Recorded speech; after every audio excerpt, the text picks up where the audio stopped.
지난 주일이 무슨 주일이었습니까? 지난 주일이 맥주 감사 주일이었죠. 감사 주일을 저희가 보내고 한 주가 지났습니다. 지난 한 주간 여러분 감사를 많이 하셨습니까?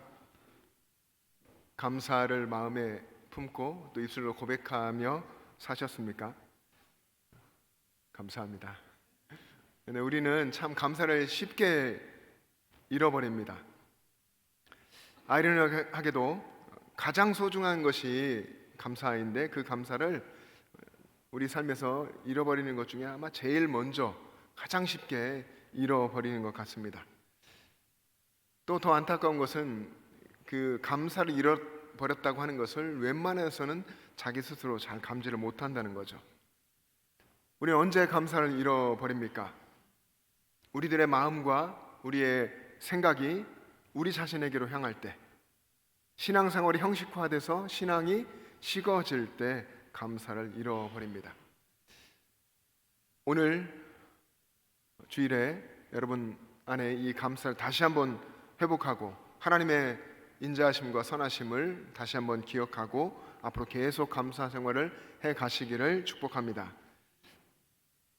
여러분, 최근에 우리 온 국민들에게 아픔을 주었던 사건이 있었습니다. 지금도 월드컵이 진행되고 있죠. 바로 우리 대한민국 축구 국가대표팀의 월드컵 예선 탈락 사건이었습니다. 우리는 우리 한국 축구를 이야기할 때 아시아의 호랑이라고 말하죠.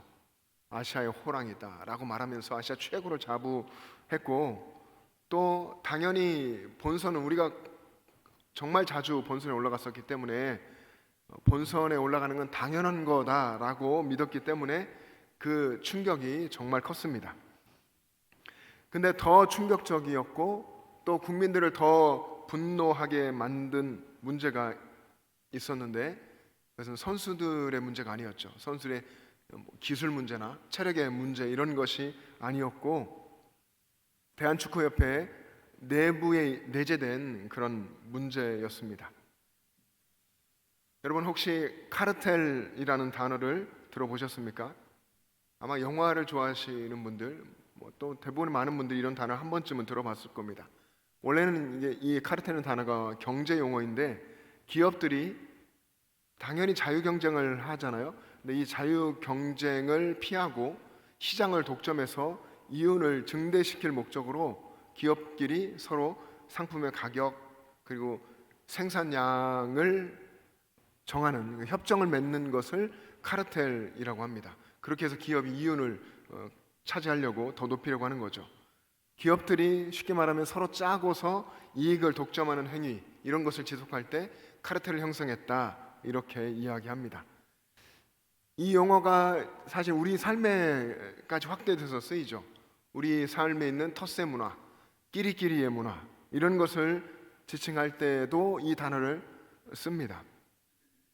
혈연, 또 학연, 지연, 또 마음이 맞는 사람들끼리, 이런 사람들끼리 똘똘 뭉쳐서 철벽을 치는 것을 카르텔이라고 부릅니다. 자기들만의 이익 집단, 그들만의 리그를 만들고 배타적인 모습을 가지고 있다고 한다면 카르텔을 형성했다라고 말할 수 있죠. 또 한 모임 안에 이 카르텔이 여러 개가 또 있을 수도 있습니다. 대한축구협회가 이런 모습을 가지고 있었던 겁니다. 감독을 선발하는 과정에서 공정한 시스템, 그리고 감독으로서의 그 검증된 실력을 보고 또 투명한 절차를 거치는 이런 일들이 없어지고 특정 학연, 그리고 인맥, 라인을 탄 사람끼리 밀어주고 끌어주는 그들만의 리그가 견고했던 것이죠. 자기들끼리 성벽을 쌓고 권력을 독점한 그 결과가 어떻게 됐습니까? 한국 축구의 근간이 흔들리고 국민들이 상처받는 처참한 실패로 끝나고 말았죠. 여러분, 이것이 카르텔이 가진 치명적인 약점이고 또 필연적인 결과이기도 합니다. 카르텔은 이 조직 전체를 유익하게 하는 시스템이 될 수가 없습니다. 자기 신념과 자기들의 경험과 그런 체계 안에 들어온 사람들만 보호하고 그 외의 사람들을 소외시켜서 그 조직을 병들게 하는 악한 구조입니다. 어느 시골 마을에 아주 배타적인 할머니 카르텔이 있었습니다. 할머니들이 모여서 이 카르텔을 형성하고 있었죠.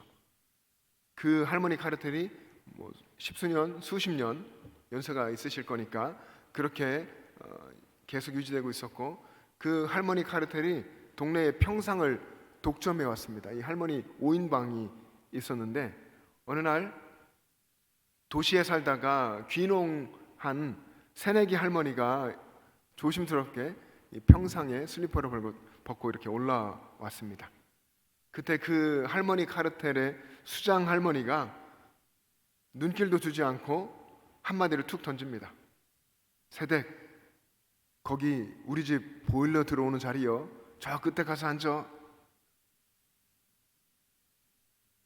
여러분, 이 평상우의 할머니 카르텔과 우리 대한축구협회의 인맥 카르텔은 본질적으로 같은 뿌리를 가지고 있습니다.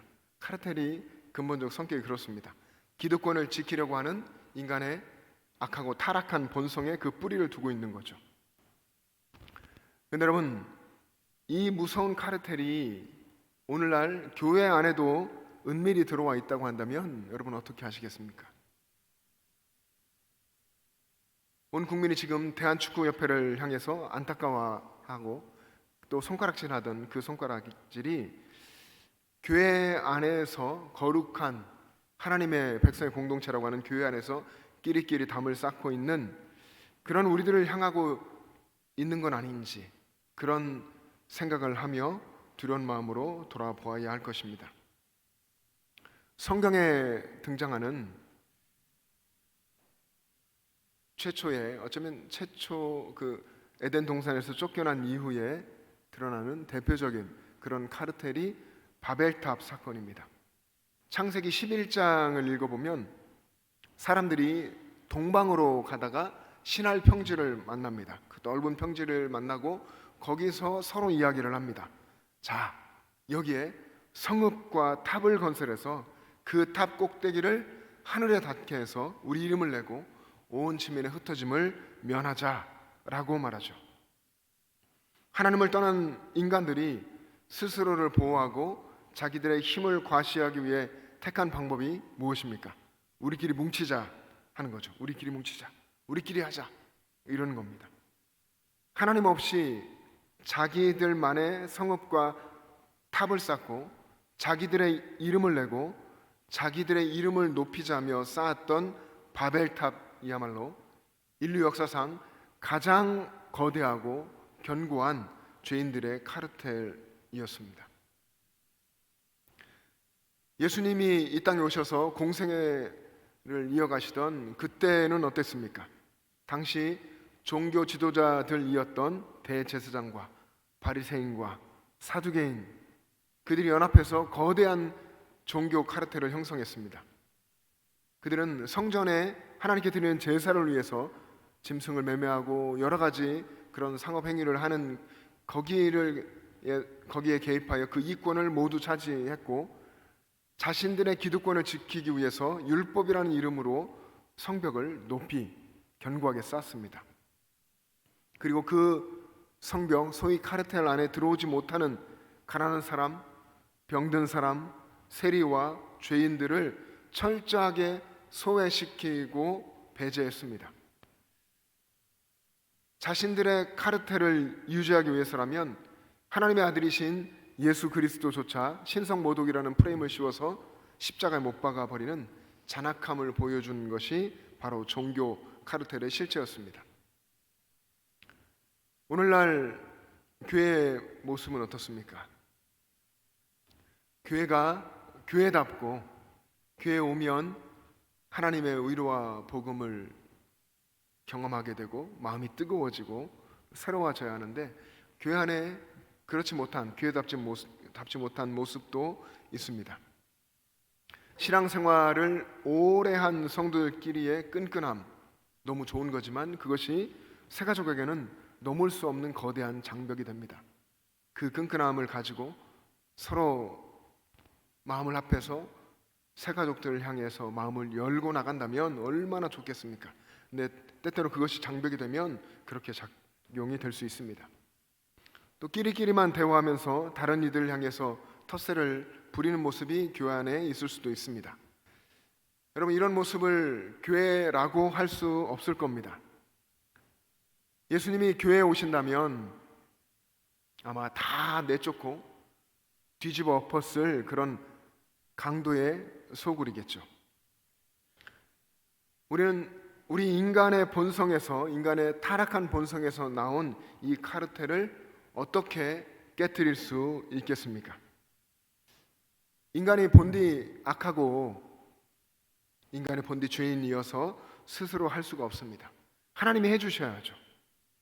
이미 하나님이 다 해주셨습니다. 하나님은 견고하고 악한 우리 인간들의 카르텔을 이미 근원적으로 깨트리셨습니다. 무엇으로 깨트리셨습니까? 십자가죠. 예수님의 십자가로 깨트리셨습니다.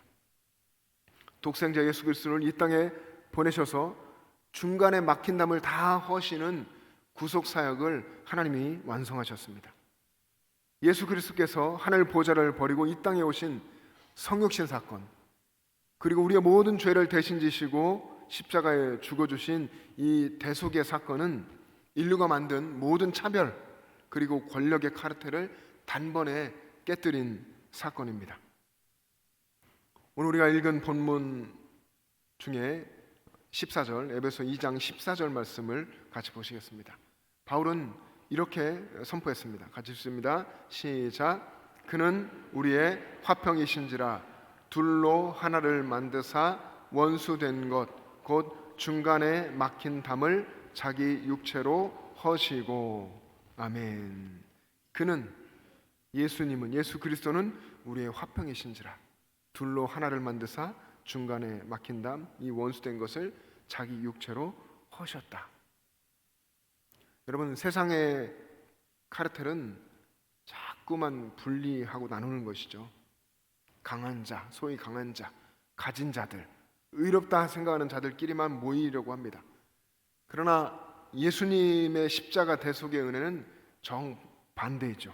예수님은 세상에서 비천하고 약하고 무능한 자들을 구원하시기 위해 친히 가장 낮은 십자가에 못 박히셨습니다. 십자가는 세상의 이 피라미드식 카르텔 구조를 완전히 뒤엎고 모든 지체를 차별 없이 평등하게 만드신 사건입니다. 이 십자가 아래에서, 우리는 이 십자가의 복음 아래 있죠. 이 십자가 복음 아래서는 당시 대제사장이나 세리나 또 율법학자나 창기나 또 오래 믿은 사람이나 방금 믿은 사람이나 목사나 장로나 권사나 집사나 성도나 모두가 다 동등합니다. 모두가 다 하나님 앞에서 동일한 죄인이고 또 오직 예수 그리스도의 십자가 보혈로만 구원받은 하나님의 자녀입니다. 그래서 예수님의 핏값으로 사신 교회는 본질적으로 카르텔이 존재할 수 없는 공동체입니다. 근데 만약 우리들이 교회 안에서 여전히 내 마음에 맞는 사람을 찾고 나에게 유익이 되는 사람들과만 친밀하게 성벽을 쌓고 지낸다고 한다면 그런 행위는 나를 구원하시기 위해 중간에 막힌 담을 허신 예수 그리스도의 십자가를 다시 모독하는 행위와 다를 바가 없습니다. 여기 계신 여러분들이 정말 예수 그리스도의 십자가, 나를 위한 그 대속의 은혜를 정말 깊이 깨닫는 성도가 되기를 바랍니다. 정말 예수님의 십자가의 은혜를 아는 그런 성도라고 한다면 우리도 중간에 막힌 담을 허는 삶을 살아야 합니다. 예수님을 닮아, 그리고 예수님이 가신 그 길을 따라가는 사람이 되어야 합니다. 그러려면, 우리가 그런 삶을 살아가려면 우리의 눈이 이 세상의 악한 구조보다도 예수님의 십자가를 늘 주목하며 살아야 합니다. 나를 위한 예수님의 십자가가 어떤 것인지를 늘 생각하고 묵상하고 믿음의 눈으로 바라보아야 합니다. 또 의도적으로 우리가 의지적으로 나 자신에게 익숙한 내가 이미 만든 그 성벽을 허물고 밖으로 나가는 행동을 계속 해야 합니다. 우리가 주일에 모여서 이렇게 예배를 하는데 예배를 마치고 자리에서 일어서서 나가며 교제하실 때, 또 혹은 이제 2부 예배에 참여하시면 식당에 가서 식사도 하실 텐데 그런 자리에 갔을 때에 늘 교제하던 자리, 늘 앉던 그런 자리에서 벗어나 보십시오. 때로는 내게 익숙하지 않은 자리, 낯선 자리로 갈 수 있는 그런 믿음의 행동을 해보시기를 바랍니다. 익숙한 사람, 편한 사람을 찾아다니는 것보다 내 주변에 보이는 외로운 사람을 찾고 그 사람 곁으로 다가가는 것이 더 건강한 신앙의 정신입니다. 어느 작은 교회에 지적 장애를 가진 청년이 있었습니다. 몸은 건강한데 약간 그런 장애가 있는 청년이 있었는데, 그 청년은 매주 예배에 참석하고 예배를 마치면 예배가 끝나자마자 목사님보다 먼저 나가서 문 앞에 서서 성도들에게 큰 소리로 인사하며 악수를 청하는 겁니다. 오늘 참 멋지시네요. 예수님이 당신을 사랑하십니다. 이렇게 청년이 그렇게 큰 소리로 외치며 악수를 성도들에게 청했습니다. 처음엔 성도들이 어색해했고 그 청년을 피해했습니다. 자기들끼리 이렇게 인사하고 교제를 나누는데도 방해된다고 생각했고, 그래서 귀찮아하기도 했습니다. 은연중에 기존의 그런 성도들에게 자신들만의 그런 카르텔, 어떻게 보면 극단적으로 하면 자기들만의 정상인 카르텔이 작동한 거죠. 그렇게 인사하는 그 청년이 약간 이상해 이렇게 생각한 거죠. 그러나 시간이 흘러가면서 성도들은 조금씩 깨달아가기 시작했습니다. 모든 성도들에게 차별 없이 순수하게 인사를 힘껏 외치며 전하는 그 청년이 세상의 그 많은 소위 구조와 카르텔 그 속에서 상처받고 찢기고 상한 성도들의 마음을 치유하는 하나님의 도구라는 사실을 깨닫기 시작한 겁니다. 그래서 그 교회는 점차 그들만의 리그를 깨고 그 청년처럼 모든 성도가 스스럼 없이 서로에게 인사하고 교제하는 따뜻한 공동체로 변해갔습니다. 끼리끼리의 장벽을 허문 진짜 교회가 되어간 것이죠. 사랑하는 성도 여러분, 축구협회의 카르텔을 보면서 분노하셨습니까? 이제 그 분노를 우리 자신을 향한 거룩한 성찰로 바꾸기를 원합니다. 우리 교회가 역사가 오래됐잖아요. 보통 오래된 게 아니라 어마어마하게 120년이 넘는 역사를 가지고 있습니다. 우리는 이런 거에 익숙할 수 있습니다. 많은 분들이 아마 그럴 겁니다. 바벨탑처럼 견고한 우리들의 악한 카르텔을 깨뜨리기 위해서 십자가에서 몸이 찢기고 피를 흘려주심으로 화평의 길을 열어주신, 중간에 막힌 담을 허물고 화평의 길을 열어주신 예수 그리스도를 바라보기를 바랍니다. 여러분, 우리가 사랑하는 교회는 누구 한 사람이 주인공이 되는 그런 공동체가 아닙니다. 십자가 은혜 아래서 모든 사람이 존중받고 또 모두가 사랑받고 모두가 서로의 부족함을 채워주고 예수님의 사랑으로 함께하는 그런 공동체가 교회입니다. 그럴 때 교회는 거룩하고 또 존귀하며 칭송받을 만하다 할 것입니다. 여러분, 이번 한 주간 동안 여러분 마음속에 깊이 숨겨진 카르텔의 성벽을 과감히 허물어 버리십시오. 교회는 우리가 사랑하는, 우리가 함께 지체를 이루고 있는 이 교회는 예수 그리스도께서 이루신 화평이 머무는 곳입니다. 모든 막힌 담이 허물어지는 곳이 교회여야 합니다. 우리 교회가 이런 교회가 돼서 서로 존중하고 서로를 사랑하고 그리고 타인을 향해서 열려 있기를 원합니다. 우리들만의 카르텔을 견고하게 구축해 가기를 포기하고, 이건 내가 작정하고 꼭 해야 되는 게 아니라 악한 본성 그대로 두면 당연히 이렇게 가게 됩니다. 늘 깨어서 우리만의 이런 우리의 성을 구축하는 것을 중단하고 이미 구축된 카르텔을 그리스도의 십자가의 능력으로 허물어 버리고 세상에는 없는 믿음의 사람들이 이루는 거룩하고 아름다운 공동체를 함께 이루어가기를 원합니다. 또 이런 모습으로 여러분의 삶의 현장, 여러분의 세상으로 나가서 여러분이 하나님 나라를 그곳에 이루는 거룩한 하나님의 백성으로 살아가시기를 주님의 이름으로 축복합니다. 함께 기도하겠습니다.